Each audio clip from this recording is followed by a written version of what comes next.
From Vevey by Catherine McNamara.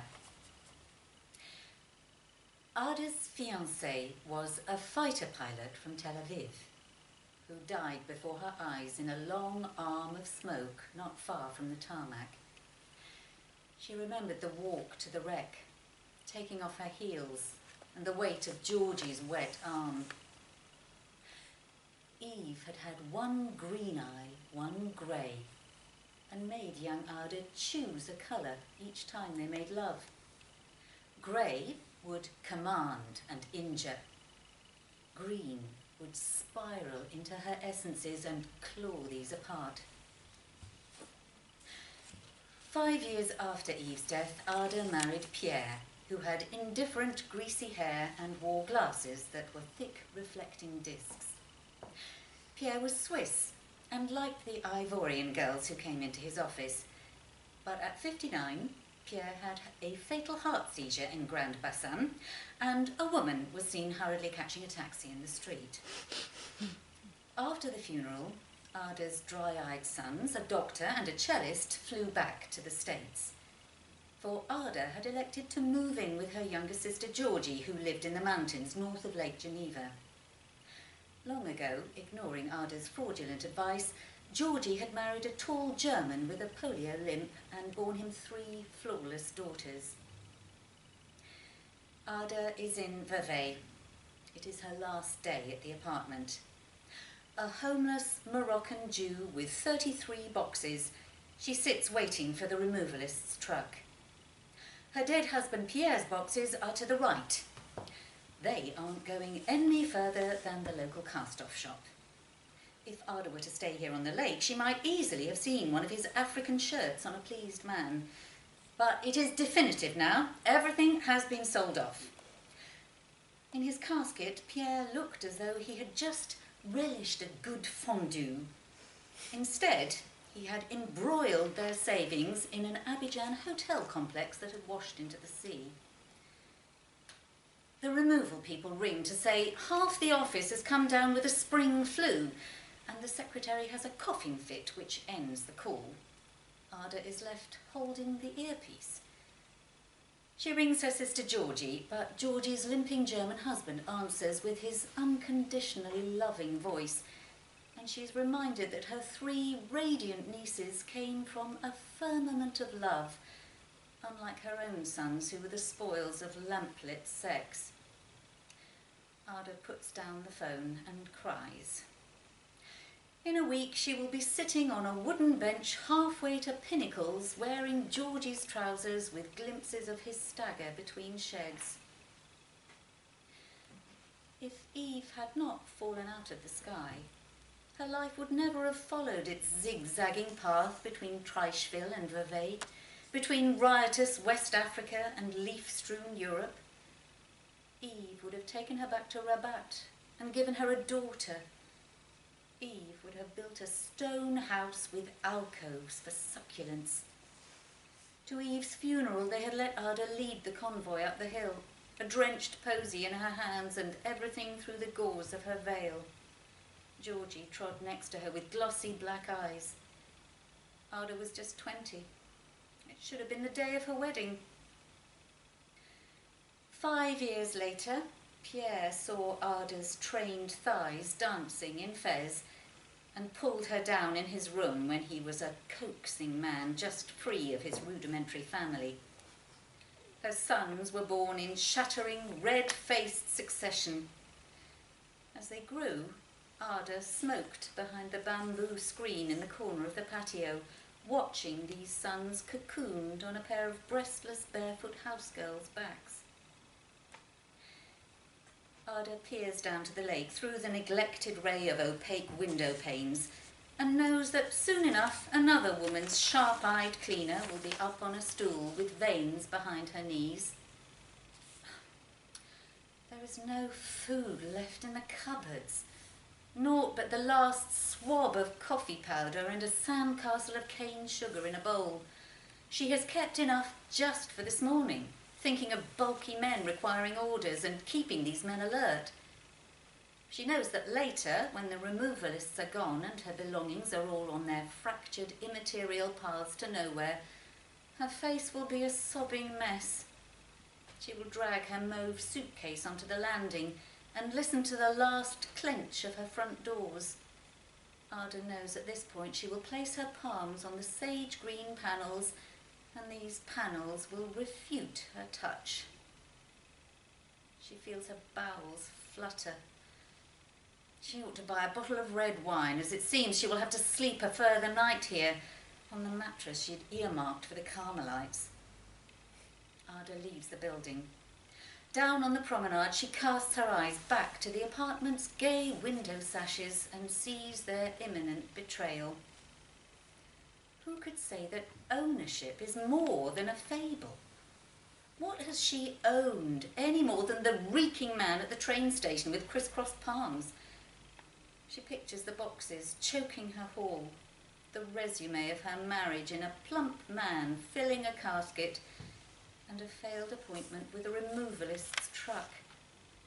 She thinks of all the stuff she has harboured these years, and how the thing she has guarded most has been the short-lived choice between Eve's unequal eyes. The dazzling afternoon bursts over Ada's shoulders and thick hair. In the distance, she sees the spine of blue mountains where her sister lives, like a motionless dead end, a place where she will certainly lose her mind. She refuses any contemplation of the nutty air and preposterous dimensions. She gets Georgie on the line this time and tells her there would be no need to come down this afternoon. Ada walks or glides within the garment of her body, with its channels of involuntary purpose. Her distant abdomen swills. She releases a warm pff. Her long untouched nipples are crimped within her brassiere, and the fingers that now sweep her face are not her own. They surely belong to a woman with cold, unused blood. Out on the lake, a girl turns a sailing boat, and Ada remembers her vivid knuckles on varnished wood. She watches the girl push away the boom. The hull swivels and wind punches out the sail, sweeping the craft on a straight line into the waves. The removal people finally have the decency to answer, and a different, unconvincing speaker tells her she will have to wait until the end of the week. Ada gasps. This is when she envisages some sort of bivouacking in the apartment, rather than slipping into a hotel, given the buyers may as well have paid in buttons. Ada and Pierre had become so bogged in the sediment of their lives that they were friendless.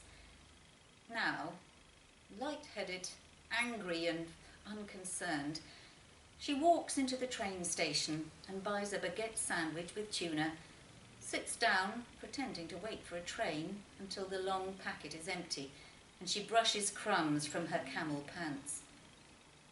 A crisscrossed palm is extended to her, and Ada sees it as the station's vagrant.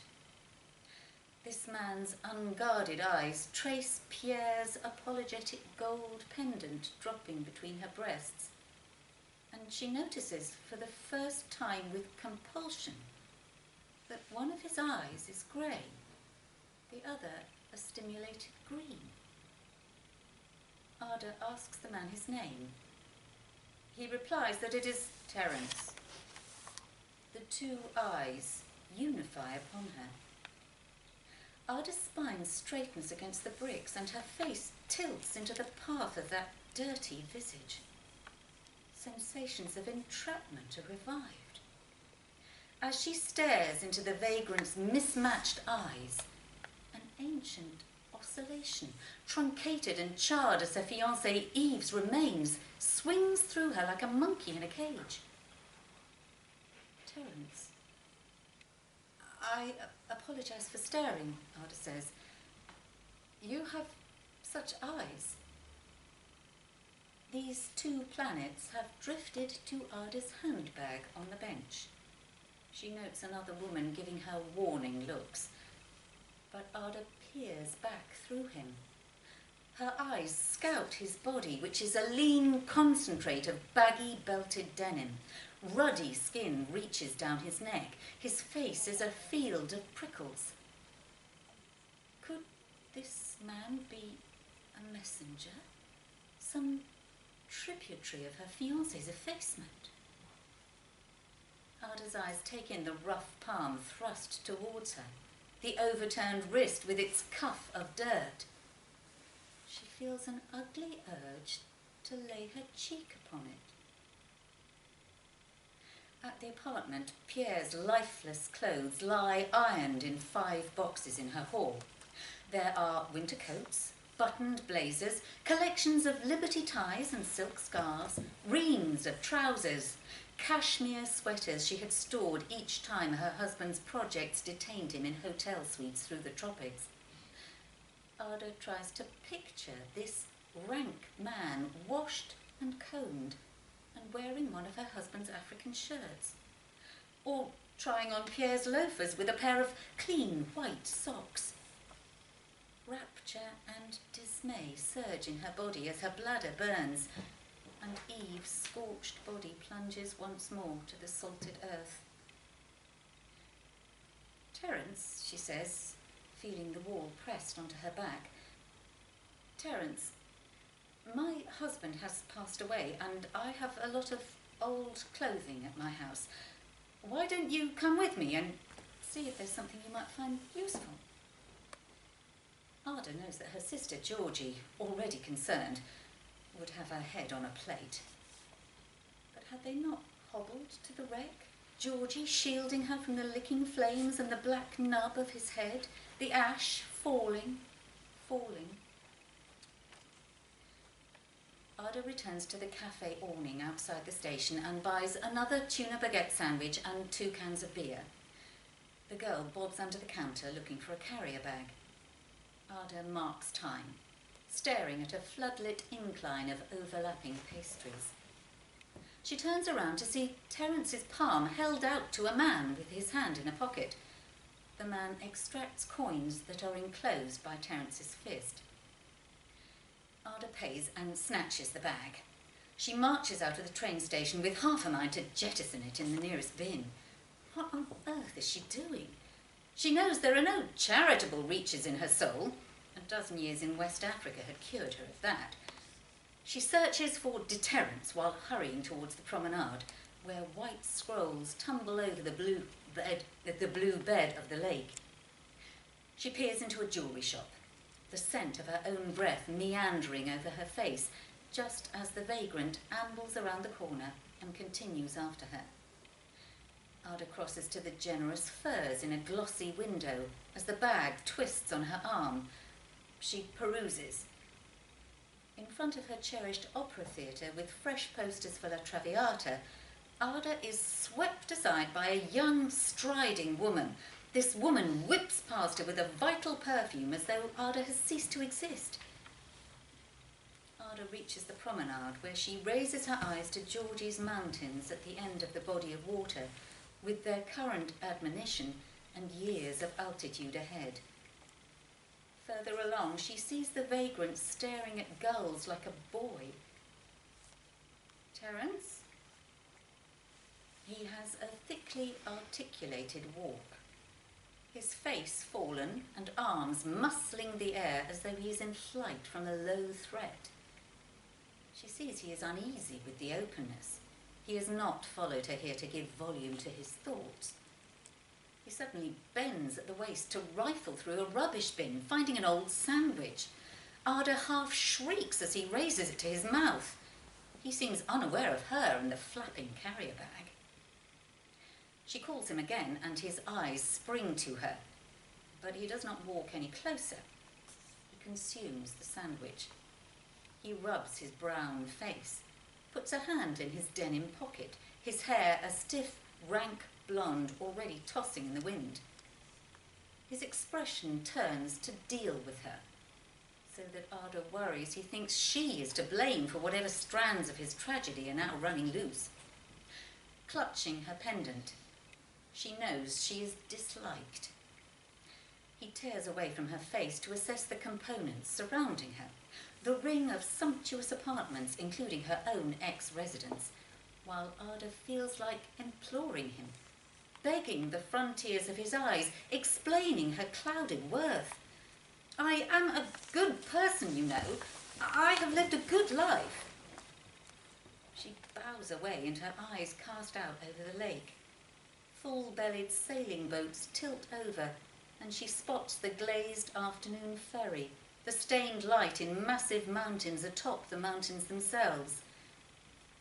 Well, she says, here then, Terence. She marches over and hands him the carrier bag, and Terence pulls out a fresh sandwich which he unwraps fiercely. She hears the paper tearing and his teeth plunging through bread, the intimate entry of food into his body. Her phone buzzes and she knows it is her sister Georgie, checking up on the aftermath of the removalists. She ignores the phone and lets Georgie stomp off to her husband's reflective embrace and her configurations of sheep. Hair flies over her face. She listens to his famished mastication and the beer can cracked open, and she cannot ward off her distaste for replenishment. In all these years, her now defunct husband Pierre had only grown broader, fattened by his ravenous life.